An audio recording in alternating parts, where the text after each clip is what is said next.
Hi everyone, welcome to this week's episode. My name is Rowan Sanderson and I'm the CNO, Chief Nutritional Officer here at Bella+Duke. And this week we are covering with the marvelous Dr. Conor Brady, PhD, infamous animal nutritionist, from his brand new book, Feeding Dogs, all about can dogs eat carbohydrates?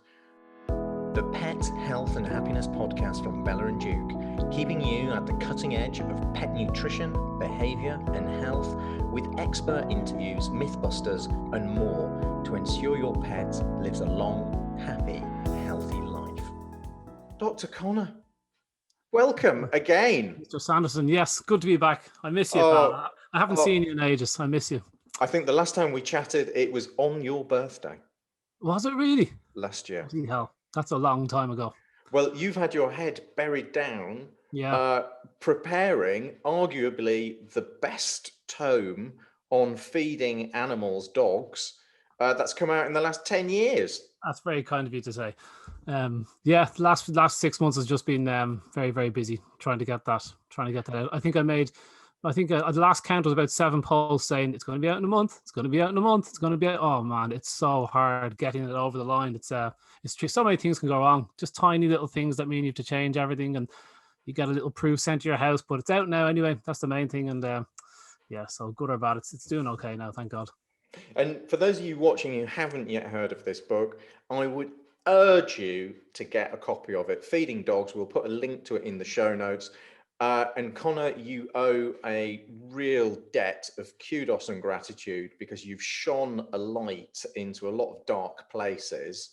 And rather than trying to cover them all at once, everyone, what we're going to do is we're going to break this down into a 3-set series. Conor's very kindly agreed to come back.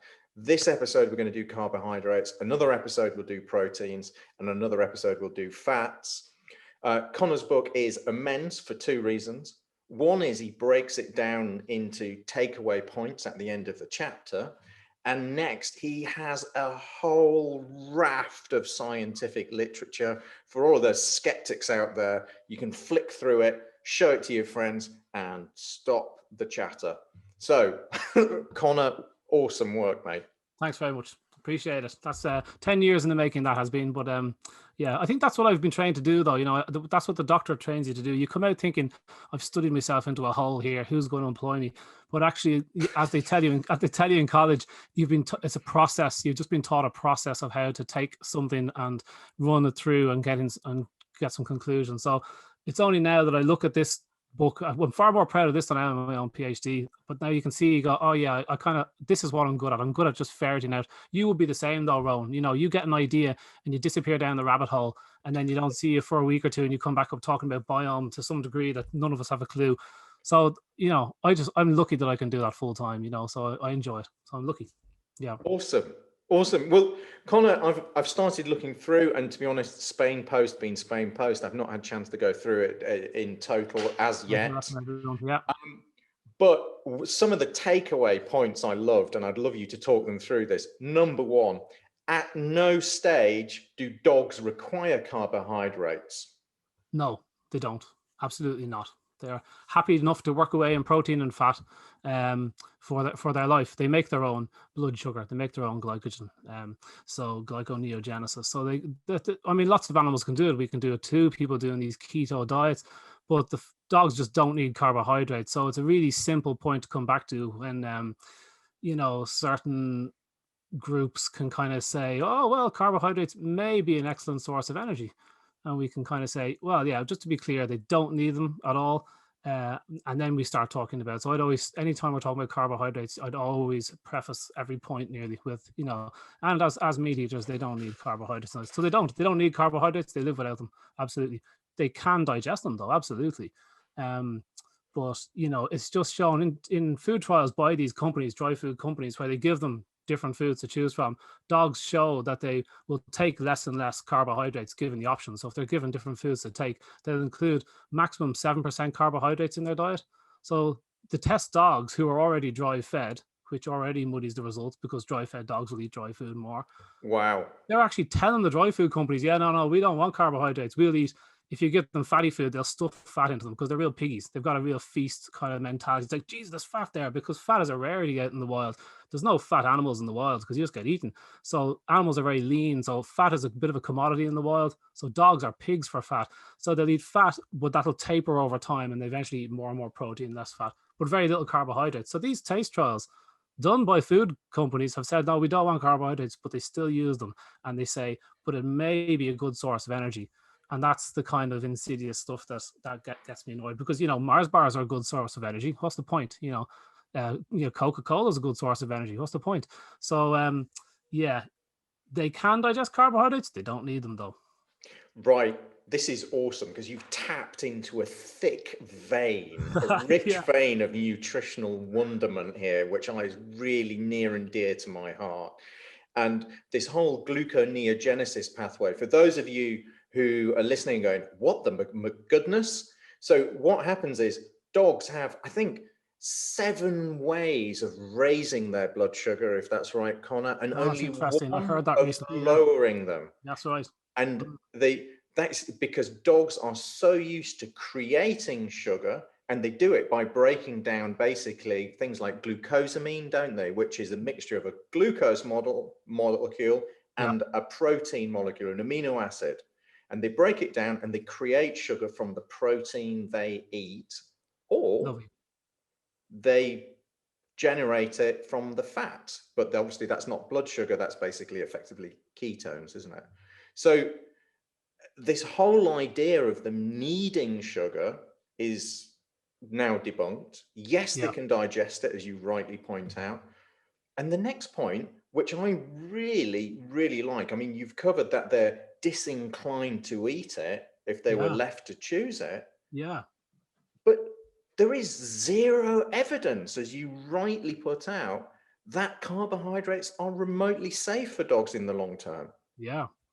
That's I'm actually looking at it there. If my pencil lines up the way I think it is, that blue book there is the Small Animal Clinical Nutrition. That's the veterinary nutritional Bible, and it's written by Colgate-Palmolive, owners of Hill's Pet Food.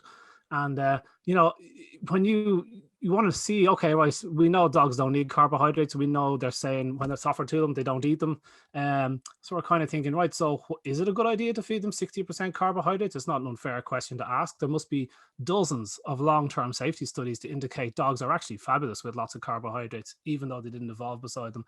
And when you go to this book here, which has all the references, that's like 1,300 pages of references. It's an intimidating read. And you go to the section on carbohydrates and you go, oh, I thought it would be a little bit bigger. And then you go to the section on canine carbohydrate requirements. It's half a page. And it's 2 paragraphs, essentially, in this massive book, 2 paragraphs on carbohydrate usage in dogs, nothing on safety, because there is no long-term studies of safety in dogs. And they use 4 studies, and all of them are of pregnant bitches, and some of them are more than 50 years old. So you'd kind of look at it and go, oh, that's quite scant on the old evidence that we're looking for to show why you would need it in the first place. But where are the safety studies? Instead, there's like casual points made with no reference to safety studies. So there is no safety studies of long-term carbohydrate usage. So you ask me, is it safe? I'd say, I don't know. I haven't seen any study to say it's safe. So I would err on the side of, as I do in the book, well, what happens when humans eat huge doses of carbohydrates, dextrinized, rapidly digested carbohydrates, which is wheat and corn and the stuff used in pet food? What do humans look like when they eat 60% of that stuff? And you and me know what the answer is to that, because we've got an obesity epidemic, and that's probably where we'll be going next, Well, let's put this in context. Let's tease out these amazing points you've made, which you obviously do off the cuff from having digested academic tomes over the last 10 years.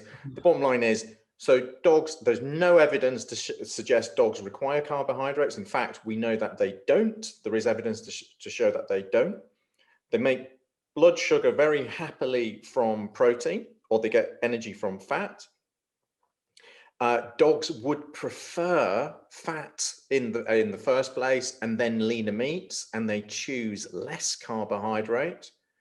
And actually, the very people producing highly processed dog food have an expansive tome of evidence, of which there's virtually none suggesting that it's safe for dogs, carbohydrates. Or even useful. I mean, 3 or 4 studies that conclude carbs may be useful in pregnancy. When you look at those conclusions of those studies, you'd say, well, actually, those studies were saying the animal was doing perfectly well on protein and fat. You tried to feed a bit of carbohydrates and the bitch did just as well at certain doses. Okay, I don't disagree that you could use some carbohydrates here and there, but to base an entire industry for every animal, every dog, every type of dog based on 3 or 4 studies of pregnant bitches where they didn't need the carbohydrates, it's a bit misleading, you know. So yeah, that's a very dark that was a dark part of the book, but protein would be similar. No, I don't want to jump ahead because I want to do that next time I speak with you, but it's the same kind of idea. So with the lack of safety studies is a big issue. So I quote in the book a couple of really top vets, intimidatingly smart, Rowan. You know, one of these people that have just huge amounts of letters after their names, and they would talk circles around you if you tried to engage them in a scientific debate. And these 2 people, one was the head person for feline diabetes in cats. And she was saying, so there isn't really evidence to suggest it is or isn't safe. So until we know more, we'll just proceed feeding them carbohydrates. And I would say, well, no, until we know more, you should just feed normal food to the dog until you can prove what you're doing is safe. You know, what they've done is they've leapt to this very alien product and said, prove what we're doing is wrong. We must prove that no carbohydrate food is better, you know. So it's up to us to prove it. So it's very difficult because once they've got that product on the market, we must prove carbohydrates are not required. So I start to use circumstantial, like here's the energy thing. If carbs are so good for energy in dogs, wouldn't they use them in the sled teams? I mean, you know what I mean? Dogs don't use carbohydrate. I mean, yes, some of the teams are still using kibble, but at the end of the day, some greyhound people are still running their dogs on kibble. So that's not, doesn't mean anything. Some of the top teams are running on protein and fat. So yeah, meat, you know, high fat meat diet. So like it's another fantastic study by Reynolds. He did the carbohydrate content of 12%, 24%, 36%, 48% carbohydrates in the diet. And the dogs on the lowest carbohydrate diets had no injuries during training. And the dogs on the highest carbohydrate diets had the most injuries. Wasn't that interesting? I just That's thought, like, super interesting. yeah, there's so many of those little studies out there, circumstantial works that suggest, yeah, well, it's not a good idea. So why are we doing it? You know, but we must prove it's absolutely wrong before any change happens, which is the wrong thing to do science-wise. You're not supposed to leap until you have some sort of backing, you know, you'd think. Well, I'm going to avoid going into that emotional cul-de-sac because I know that it would be like pulling the pin out of the Rowan grenade.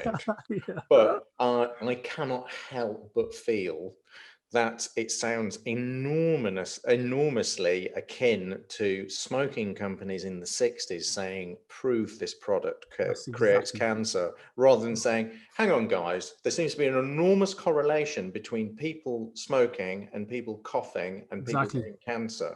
And what we're saying here is we've got effectively a product which has been untested in the long term for animal health, carbohydrate derived, and there seems to be an incredible correlation in increasing pancreatitis, in diabetes and obesity, in arthritis and other related diseases. And when you think it's just simple biochemical science, that a dog is ill adapted to digest carbohydrates and it promotes fat storage. Now, this is exactly what we see in humans. And there is a whole host of cancer studies out there, and people like Dr. Dom D'Agostino is saying in the human world, if you get cancer, the number one thing you can do is cut sugars from your diet, as you say in your book, because tumors are sugar junkies. Yeah, I mean, we know all these lessons from human nutrition. Like this is human nutrition 101, you know, and none of it is implied in dogs who, I mean, at least we have evolved to eat plant carbohydrates. We are omnivores. This is something that we eat, but this is completely alien to dogs. It's a new ingredient 60 years, 70 years ago. After World War II, we run out of tin and horses. I know, we'll feed them 50, 60% cereal in kibble form. So like, you know, you're dead right. Even the cancer thing, I mean, if the ketopetsanctuary.com, that's a fantastic website for people that have dogs with cancer and they're looking for really good quality cancer advice. They take dogs out of pounds that are on death's door with cancer. and they rehabilitate them on what would be fresh fat and protein diets and no carbohydrates. So they would be big advocates for don't feed any sugar to an animal with cancer, because tumors need sugar. They can do it with protein as well, but this is how we this is how we see tumors in the body. So you've got this little tumor and it's got lots of receptors for insulin. And so Yeah. it wants insulin because it wants to grow really fast. So it has loads of receptors to suck up insulin. So what you do is you give somebody a real sugary drink and you radioactive tag it somehow. It's amazing. And they make people drink it and they do a PET scan afterwards, and it shows up in the body where all the sugar went. And like if you have a tumor, that will glow a bit because it's using a ferocious amount of sugar, stroke insulin. And so we know that is what the tumor is after, and we know that high sugar diets lead to this and obesity and everything else that comes with it. So we know we absolutely shouldn't feed carbs. The fact that vets keep dogs on high sugar diets when they've got cancer, no matter what the kibble is called on the outside, some magic prescription you can buy it in the supermarket because it has no medicinal qualities whatsoever. The fact that is still the recommendation shows how unable they are to have a nutritional conversation. Like, it's like, how could you possibly promote this product for an animal with cancer? High carbohydrates, to show me a tiny bit of evidence for that. So yeah, the carbohydrate cancer one is huge. It's dogs are the most cancer ridden animals on the planet, 10 times more likely to get cancer than humans. Dogs are. They are dropping out at a huge rate. So quite an industry that is, and it's just if you wanted to avoid cancer in your dog, you shouldn't be feeding carbohydrates to it. End of. I don't think there's much debate on that in people that have researched to any degree. Right, guys, you heard it here. I am sitting here, and my only debate is how much to wade in and agree with you, because frankly, Conor, everything you're saying, I agree with 100%. I really admire the work you've done. I really admire you putting your hand up, standing up, and looking after animals. Our mission here at Bella+Duke is to radically improve the lives of pets as much as possible, which is why we've selected to actually produce a balanced raw food with healthy proteins and fats in it, devoid of carbohydrates. Obviously, we put some antioxidants in there. We're going to put some other exciting things in, because we believe it's the best possible way of feeding dogs right now. Yeah. If we learn something new, we'll change it. That's exactly it. I love hearing that as well.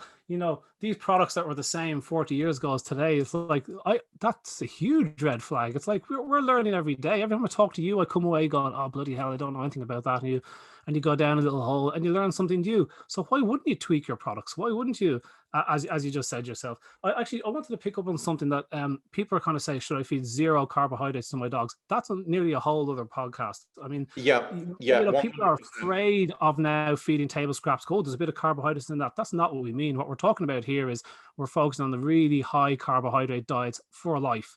Like, that's not a good plan. But I'm vegetarian here, and I have leftover veggie bits around the place. My dog's a pig; he'll eat anything anyway because I reared him that way. So my dog gets a really good diet, absolutely. But bloody hell, like, I'll scrape in my leftovers to this dog. He will eat whatever I'm eating.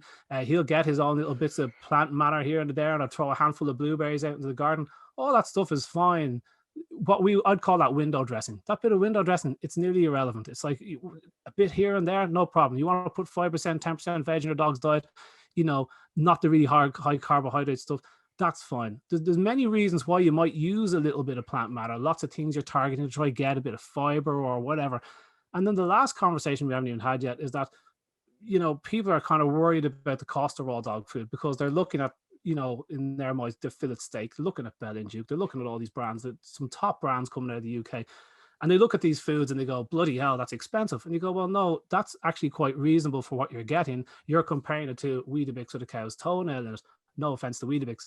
So, those two foods don't compare, but people are still tempted to jump to this 50p a kilo pet food because they're looking at 2 German Shepherds going, I can't feed 2 carnivores as they should be.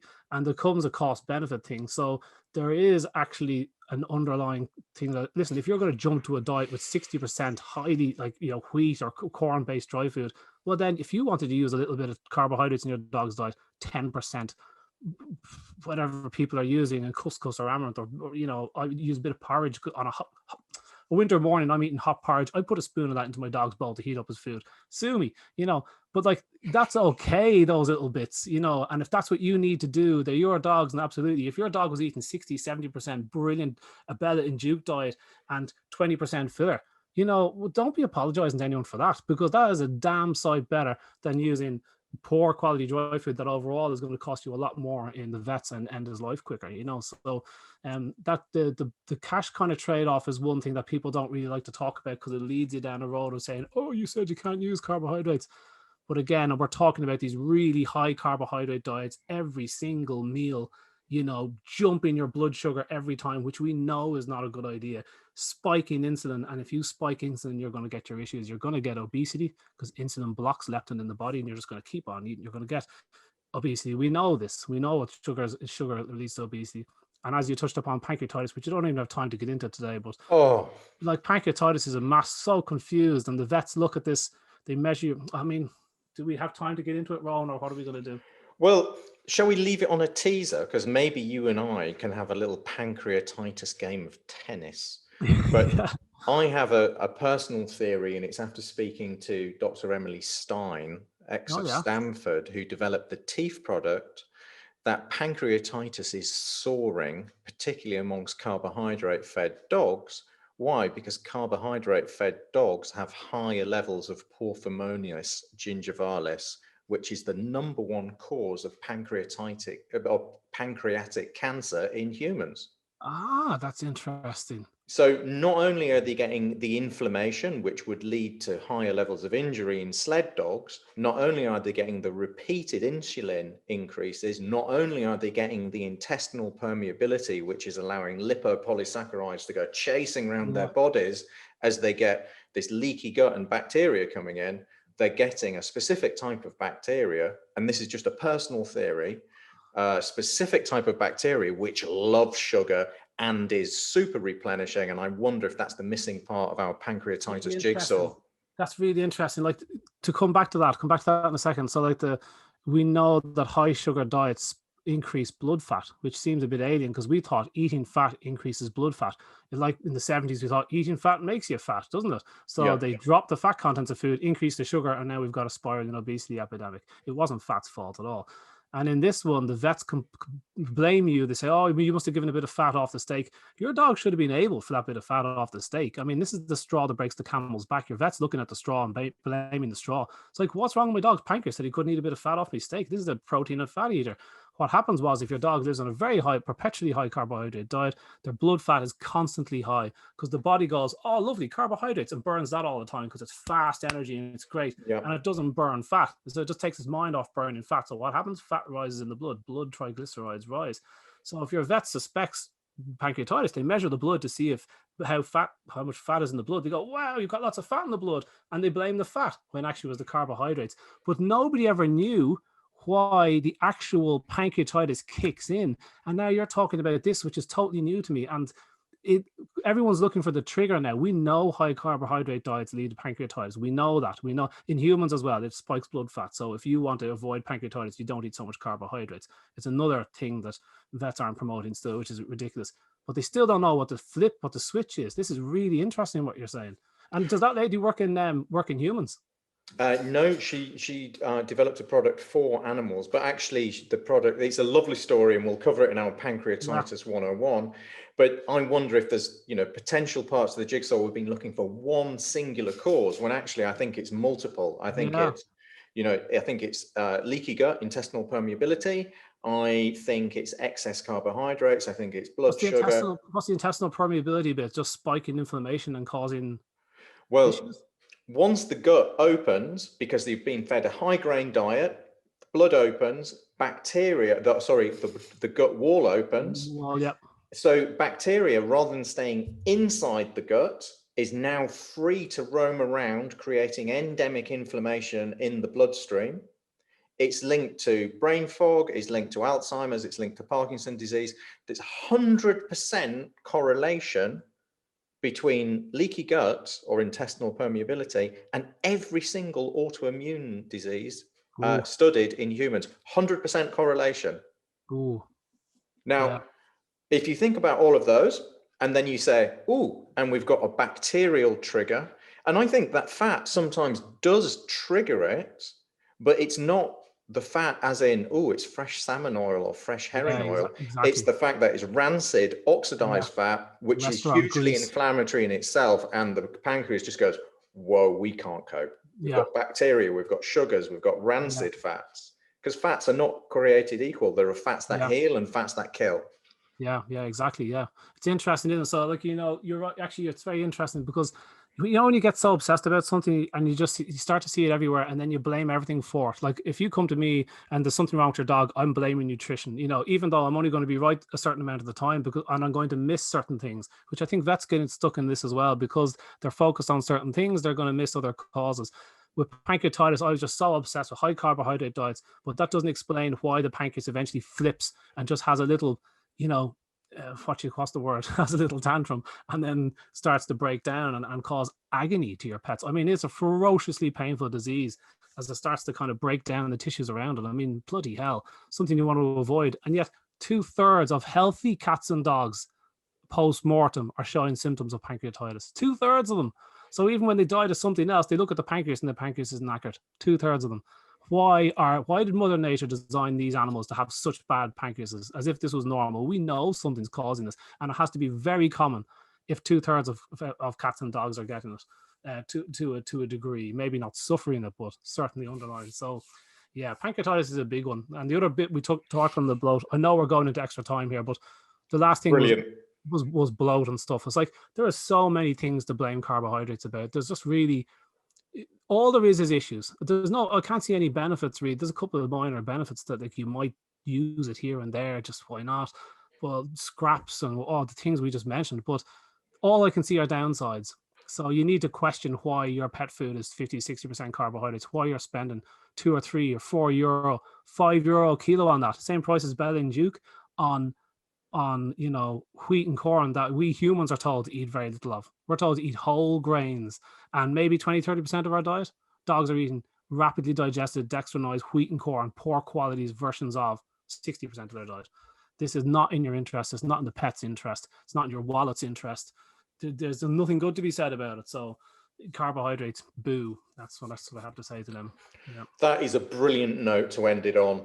Dr. Conor Brady, PhD, world-renowned animal nutritionist, carbohydrates, boo.